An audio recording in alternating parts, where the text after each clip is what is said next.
with UDL.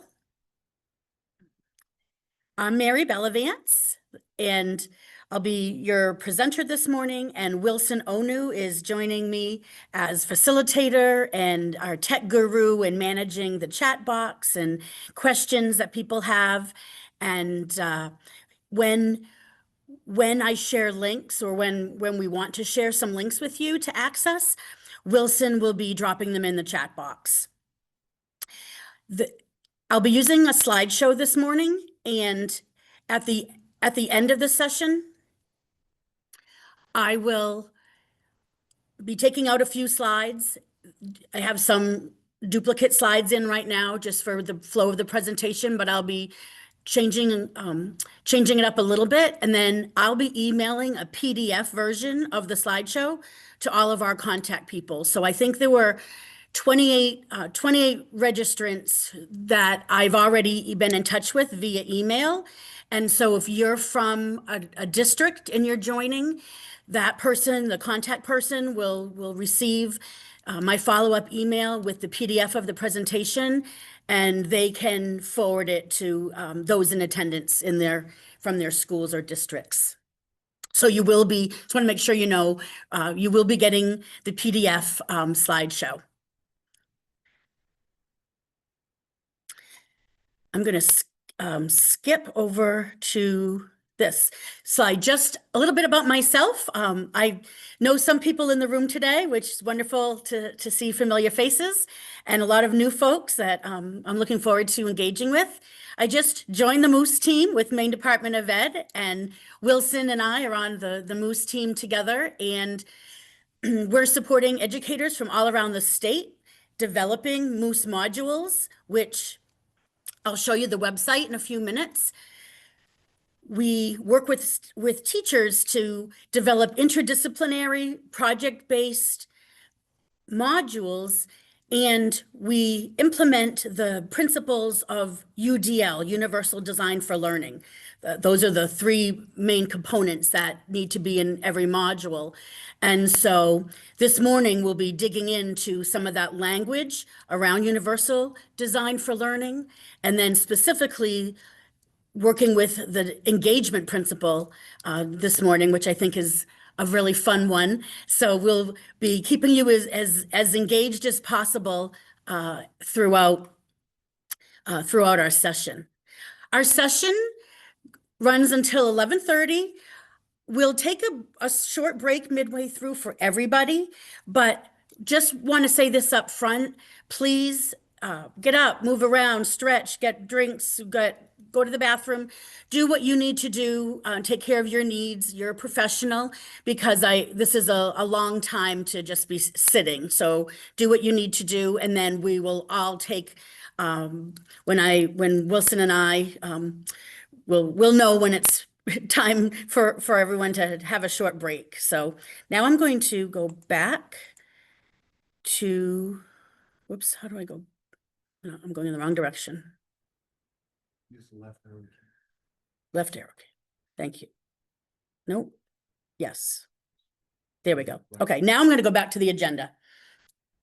I wanted to take care of a little bit of housekeeping first, because if I jump right into the content, I always get over enthusiastic sometimes, and then I forget the important things like drinks and breaks and bathrooms. So there we go. I've accomplished that. Now we can get into the work of this morning. So for the agenda today, we have planned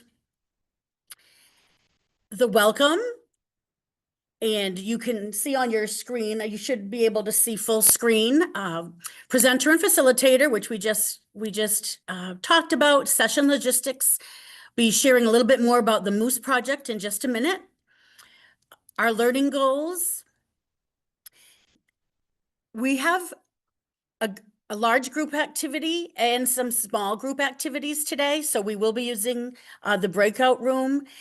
We also wanted you to have some personalized learning time, so you could just explore some resources on your own related to engagement, recognizing that you're all coming in from different places, different roles, different backgrounds, and by showing one video, it might not resonate, but if you have some choice, so I have a Padlet that you'll be able to spend some time exploring this morning.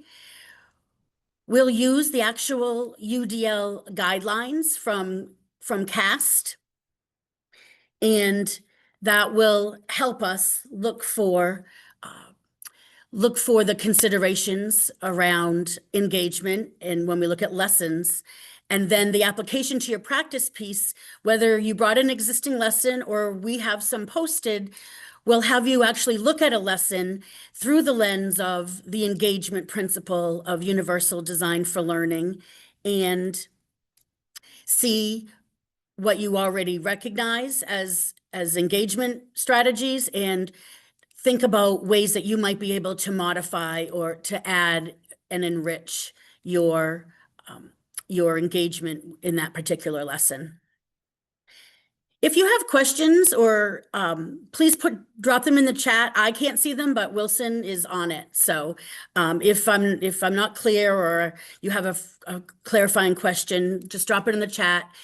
If it's a bigger question, it might get answered in this session, and if it doesn't, we have a feedback form at the end where we're going to ask everybody to take 5 minutes at the end to complete it, and we can address questions after the session as well if you have lengthier, lingering questions.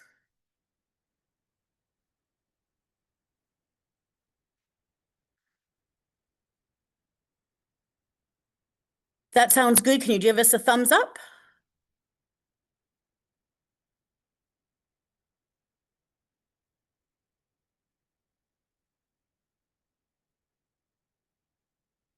Okay. Our specific learning goals for today are around supporting student engagement with universal design for learning. And so we have a short time to delve into UDL. So for some folks, it might be an introduction. For others, it might be review or going in a little bit deeper than they've had a chance to in the past. But the hope is that you'll develop a working understanding of the universal design for learning, specifically the engagement principle this morning, providing multiple means of engagement. We also have set a goal that we're hoping that you'll, this will be relevant to your practice. So we are hoping that you'll be able to apply this understanding by today. It will be a short amount of time to adapt or build on or improve an existing lesson. But moving forward, hopefully some of the strategies that you read about or hear today, hopefully you'll be able to transfer that learning moving forward as you work with your own unique learners in your classrooms and in your schools.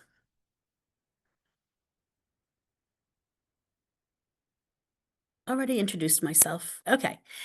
With a large group, in a short amount of time, we don't have time to develop norms as we do in our classrooms and agreements for working together successfully. So we have some session understandings. If you can take a minute to look at those, just as a reminder, we have a lot of people from different parts of the state that don't necessarily know each other.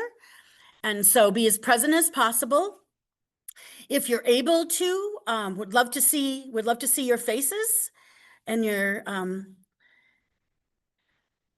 it makes it a little bit more interactive. I know if it's not possible, we understand.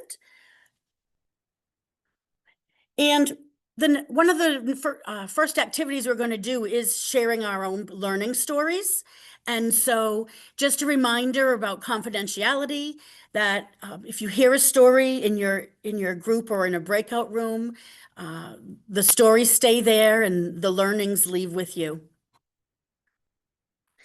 So just take 1 minute just to kind of think yourself, which one of these are you going to lean into the most during this session, or why is it so important to you right now? So just take a minute to center yourself and just think about think about these understandings, and then we'll move on to the Moose slide.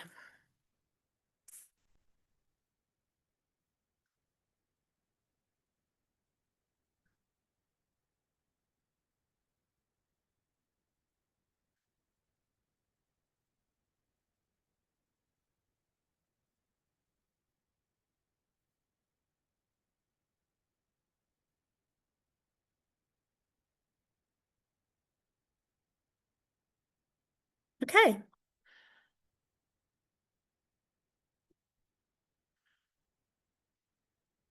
So if you haven't heard of Moose, it's through the project through Maine Department of Education, and the acronym stands for Maine Online Open Source Education Project. So it's the Moose project. And it's been around for several years. I actually was in the very first cohort of instructional designers in 2020 when Moose first started. There was a big need for online resources for teachers for some remote learning. If you remember what 2020 was like, everybody was scrambling a bit across the country to get their hands on quality resources to teach online. So I tried that first round and was really excited. I left for a couple of years, and then I went back a few years later and was really impressed with how the Moose Project, how they had really evolved. They're constantly trying to improve their work. There's obviously there's a platform involved, and they're trying to make it more user-friendly. There are lots of free lessons for teachers to access. And this slide that you're looking at right now. This is the web page from Maine DOE, and it's pretty user friendly. You can click on the K-2 modules, 3 to 5, grade 6 to 8, 9 to 12. And you can see all of the modules that have been designed by Maine teachers. They've been vetted, the research has been backed up, and they've gone through many steps of approval, if you will. And so they're great resources. And I have found sometimes teachers aren't aware of these. So it's just another reminder that these are out there. And something that I think is great about these modules, you don't have to use them exactly as they're scripted. You can take the modules, and then as a professional, you can modify them to meet the needs of the learners in your own classrooms. So when you get the PDF version of the slideshow, you'll be able to click on that slide, and it will take you right to the web page.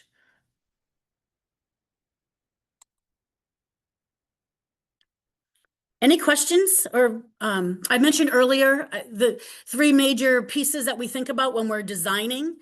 So I came back. So this time that I came back, I'm working as a specialist, and I'm supporting those groups of instructional designers from around the state, which is really fun to get to support them for 20 weeks.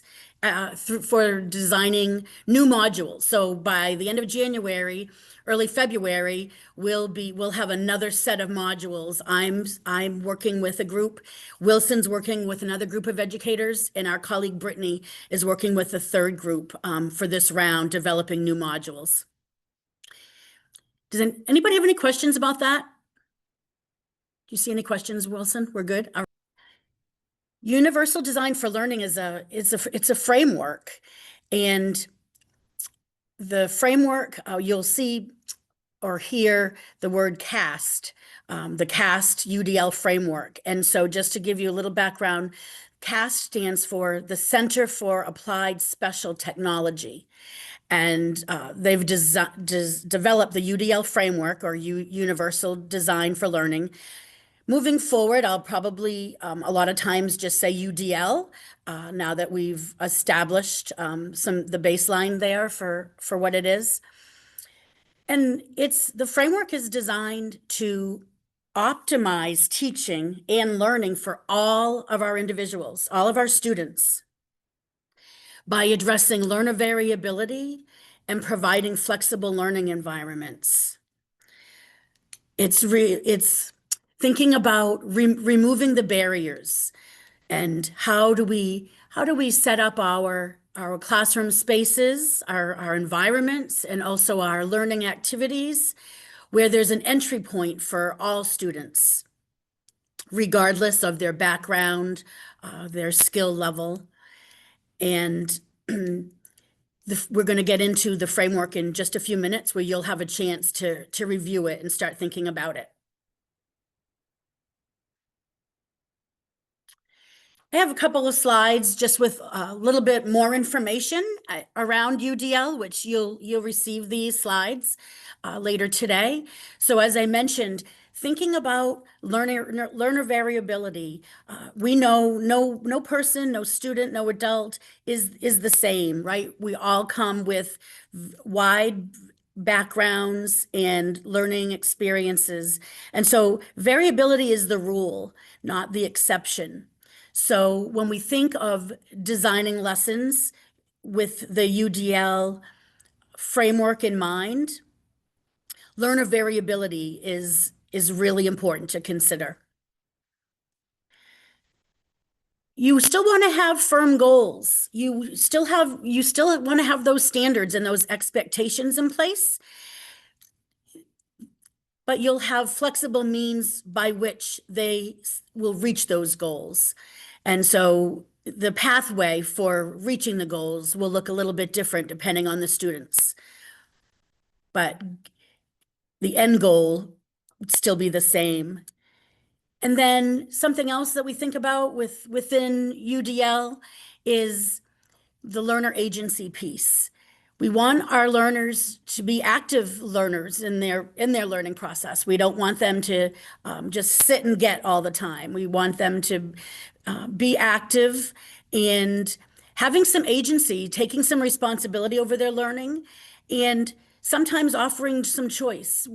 We know as educators, you have to know your group and you have to introduce things slowly. If you're as you're building a menu for choice, you can't just start out with this huge menu and just say go for it. But that's the goal, to give them some guided practice with some choice options so they learn how to make decisions for themselves and navigate challenges along the way. So the ultimate goal being that they become self-directed learners. And learner agency is another area that we really think a lot about when we're working with the UDL framework.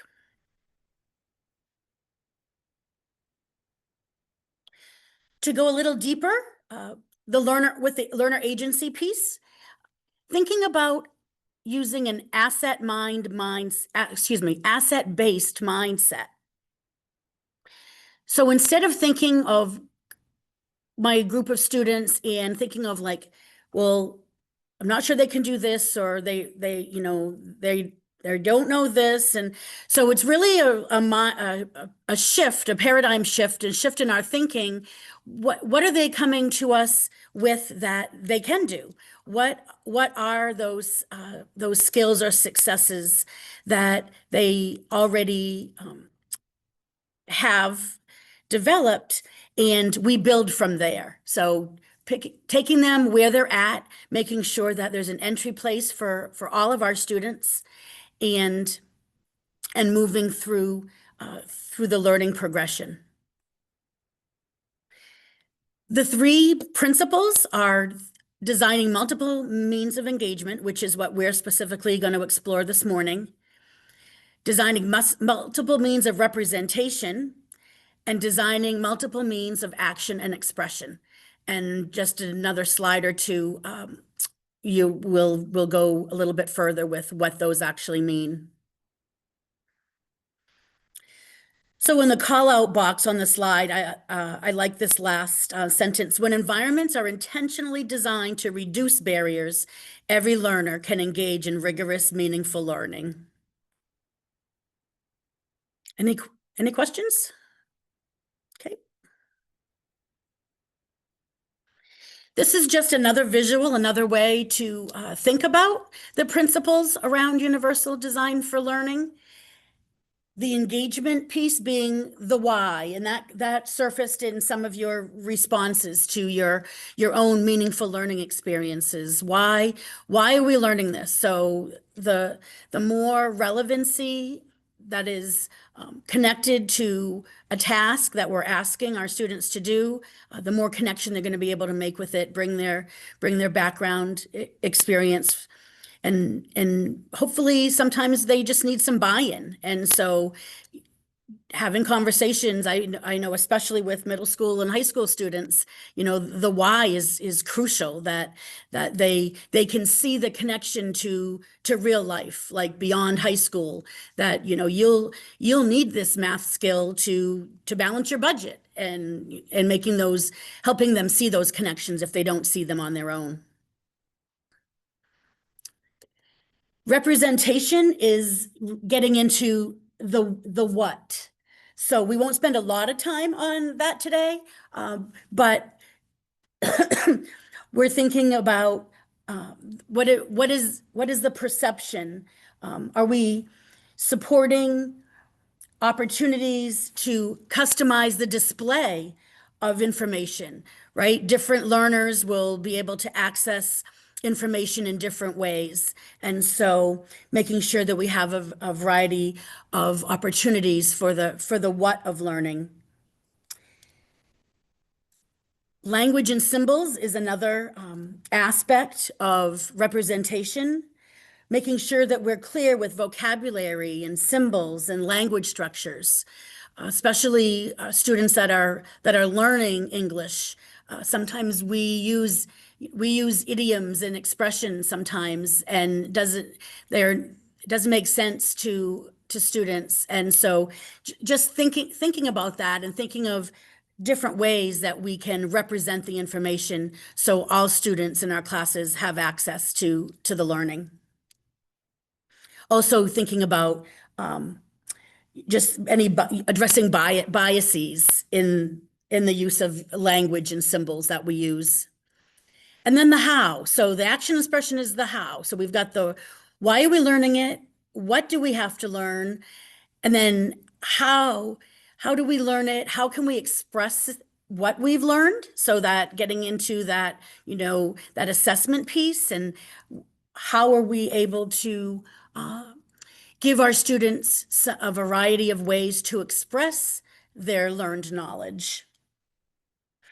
Do we have multiple ways for them to respond to prompts?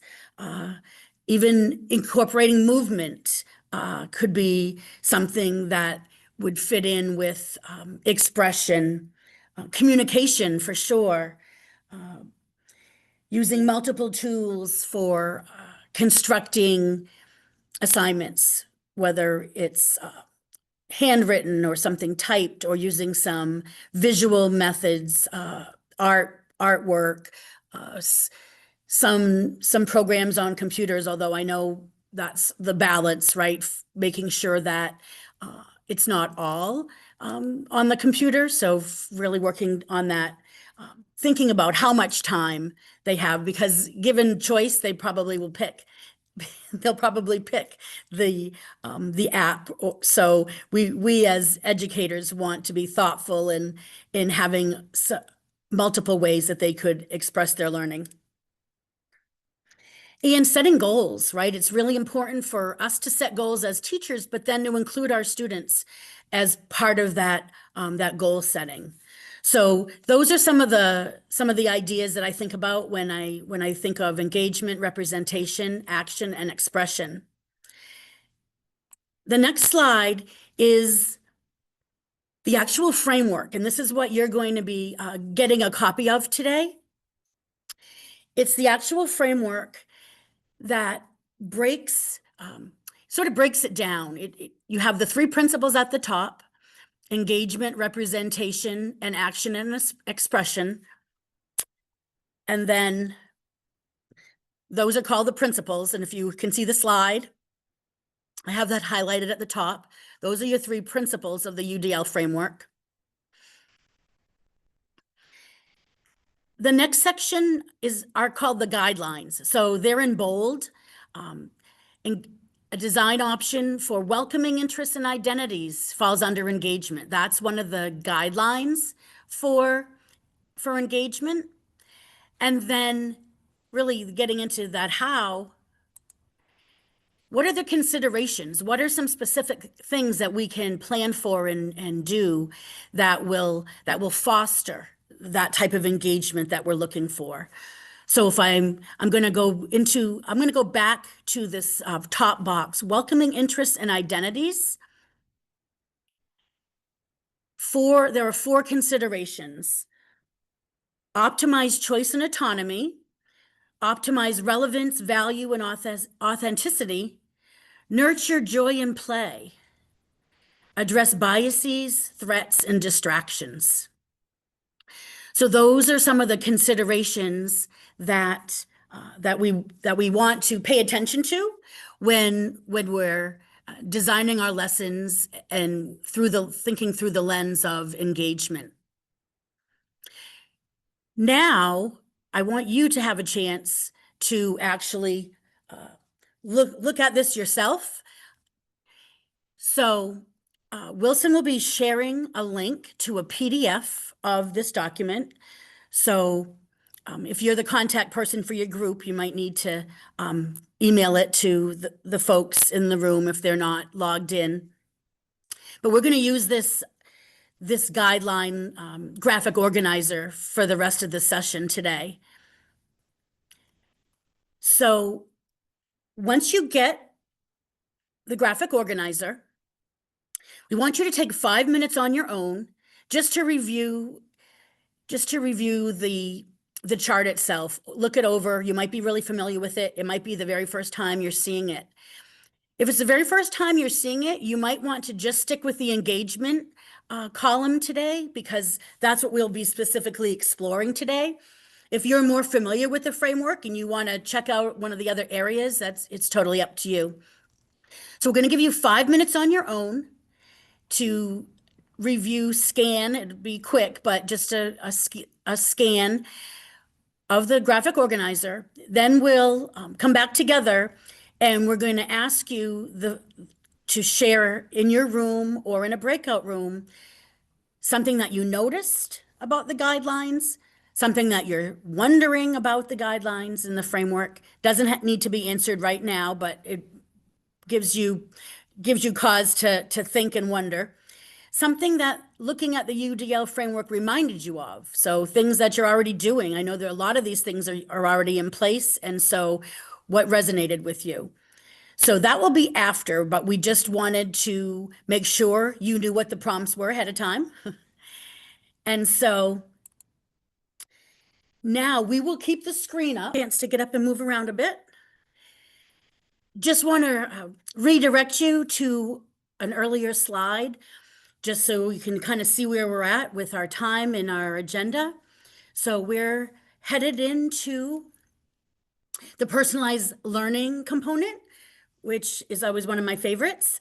So then we'll do some self-reflection around that and some application to your practice with what you either brought for a lesson or using lessons that we have. So now I'm going to move us back to where we were on the slideshow. Okay, again, looking at our learning goals for today and just kind of grounding ourselves, checking, seeing how you're feeling. If you have questions along the way, please feel free to drop them into the chat. And moving forward, we won't take another formal break, but remember to take stretch breaks as you need them for the next hour. All right, so for you to have time to explore multiple means of engagement using the UDL framework, we recognize that learner variability piece, and everybody might want to learn something a little bit different. Some of you might be elementary teachers, some of you might be high school teachers, and so the content might look different. And so I put together a Padlet, and it's your multiple means of engagement buffet today, if you will, where you'll choose one or the 20 minutes we're going to give you, I'm thinking probably one or two resources you'll be able to explore. But Padlet is live link, and so you'll have it as a resource to look at some other things that you don't get a chance to in this short session this morning. So we have something to read around engagement. We have some things that you can listen to. We have some podcasts, and some of the podcasts that I found are like 6-7 minutes, so they're doable in our time frame today. And then if you would rather watch something, hopefully you have your earbuds with you, if that's the mode that you'd learn best. So engagement exploration is what we're calling this next step in our learning today. And so the resources you need are all going to be located in the Padlet. And individually, you'll choose a resource to explore based on your interest and need, and also your preferred method of learning, whether it's reading, listening, or watching. You'll have 20 minutes to explore on your own and adjust your learning to your own context. After 20 minutes, we'll come back together, first for a self-reflection, and then we'll do a small group share, because there'll be lots of cool things that people are going to, I think, get excited about in some of this content. And so you'll only have a chance to explore a couple, but you might hear something from someone else that you want to go back and look at after the session. So the screen, you should be seeing the screen, a screenshot of our Padlet. And just so you all know how to navigate it, I'm not sure if everybody's familiar with Padlet. You don't have to have an account. So you'll be able to log in either through the link that Wilson is going to be sharing in the chat in just a minute, or you can use your camera and take a picture of the QR code on your large screen. So this is our choice board for exploring UDL and multiple means of engagement. So some people might still feel like they need a little bit more overview of what UDL is. So this column way to the left, what is UDL? Resources to explore the framework. So those are overarching resources, video, I think there's an infographic. Those are more general for those people that want to start there. For those that are ready to dig into multiple means of engagement, we have something for you to read. We have some things that you can listen to and some things that you can watch. And so there's a short description of each one, so you can kind of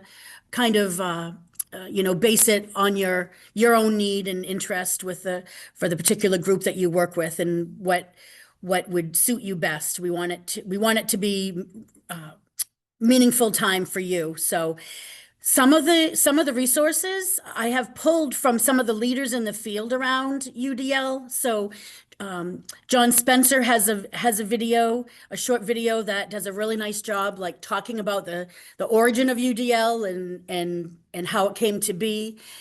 Katie Novak, some of you might have met her. She came to Maine last year when Maine DOE brought her to Maine, but she has tons of resources, and she has a web page, and she does a lot of modeling the UDL practice. A lot of her content, she'll have an article and a podcast around the same topic, but giving adult learners, some options there. And let's see. you'll see, I'm looking at a screenshot, so I don't see everything, but I know on the far left, there's, if you want to look more deeply at some of the guidelines, right now you just have that one PDF of the CAST guidelines, but if you click on that link, it will take you to their website, and there's a ton more resources on UDL. So, so you've got the something to read, something to listen to, something to watch. The far right column, it's the fifth column. It says application to practice lesson plan samples. That's for our last activity, the application piece. So if you could just hold off on that and just have some fun choosing one to explore, whether it's a short video or listening to something or reading something. After, when we bring you back together, the prompt I have on the screen will ask you to think about one thing that you learned that you didn't know, or maybe you knew but you didn't really consider before, and we'll ask you to share one idea. And you might want to use your CAST guidelines. You might want to have that handy for when we do the reflection. All right, if you don't have any questions, I'm opening up the live Padlet, and Wilson, have you already shared it? Okay, he's already shared it. So have fun for the next 20 minutes individually doing some personalized learning. And we're here, so drop us any questions in the chat box if you have any questions. Welcome back. Take a minute to finish up. I know you might be in the middle of listening or watching something.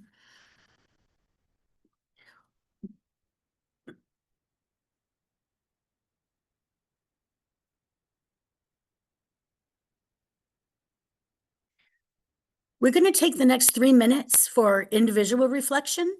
So on the slide right now, we have a prompt, and Wilson also will drop it in the chat box. Based on what you just explored, what is one thing that you learned about UDL and or the multiple means of engagement principle that you didn't know, or maybe you didn't consider before? You may want to refer to the CAST guidelines if that helps with the framing. Take 3 minutes just for quiet individual reflection, and then we'll have people share ideas with everybody after. We're moving into our last activity for this morning's session. After this, it will be our self-reflection at the end and filling out the feedback form for the Maine Department of Ed, so we can figure out ways to improve. This is the first time that we've tried a hybrid format, so we'll be gathering your feedback. So for this application activity, you had the option to bring one of your own lessons to make the learning more meaningful and relevant to your own practice. If you don't have one with you, you can be thinking about something that maybe you just recently taught. If you have your laptop with you, you might be able to find an existing lesson. And if those options don't work, we have posted in the Padlet on that far right column that I showed earlier, we have a link to lessons, excuse me, that come from maineclimatehub.org. This is a great resource that I just learned about, and there are hundreds of science lessons. They've been vetted, they've been designed by teachers, they've been vetted by researchers in the field, and they all have to do with climate change, but they integrate other content areas like ELA or math. And so if you need a lesson, you can go onto the Padlet and pick one of those grade level lessons to use.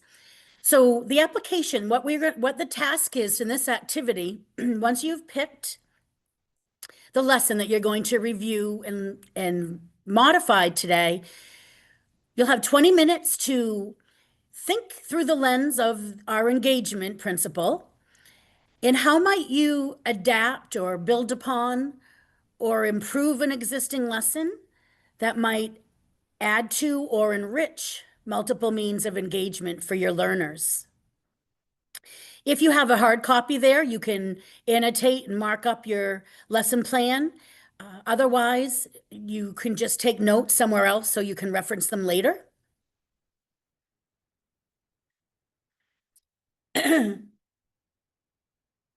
This next slide that I'm showing now just shows you the homepage from Maine Climate Education Hub. And when you get the PDF of our presentation this afternoon, there's a link to the site. So if you're not familiar with it, you'll have the full site.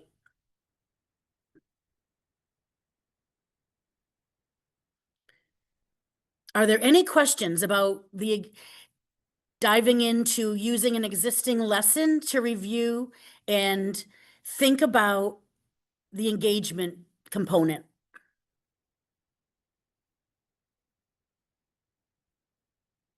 Right? No questions, Wilson? All right. So take 20 minutes to pull out your lesson and work on the revisions. And remember,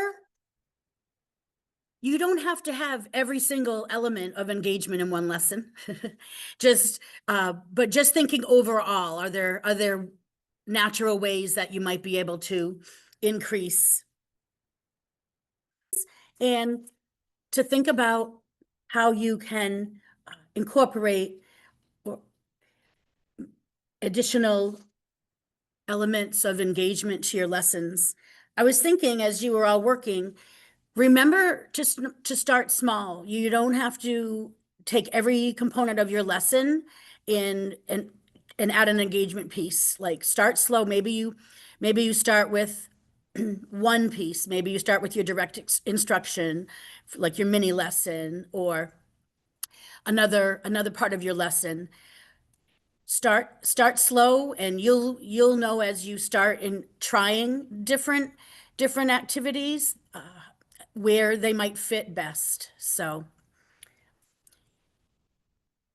we are now moving into our self-reflection and our wrap-up for this morning. I've posted the learning goals on the slide again, so hopefully you see it on either your big screen or your laptop. Take another look at the 2 learning goals we had for today's session and think about where you fit within the learning today.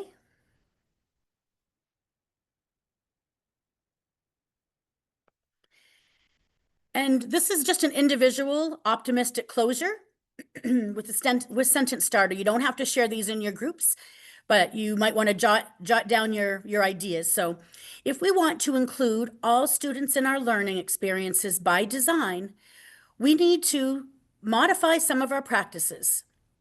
Reflect on your learning or unlearning this morning using the following sentence frame. I used to think, but now I think, and so I will.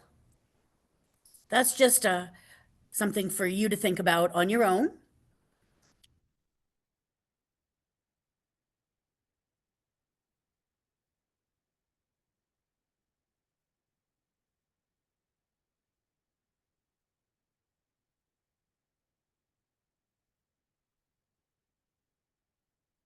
Hopefully kind of circles around and helps close the loop from where we started this morning at 9 o'clock to where we're finishing at just about 11:30.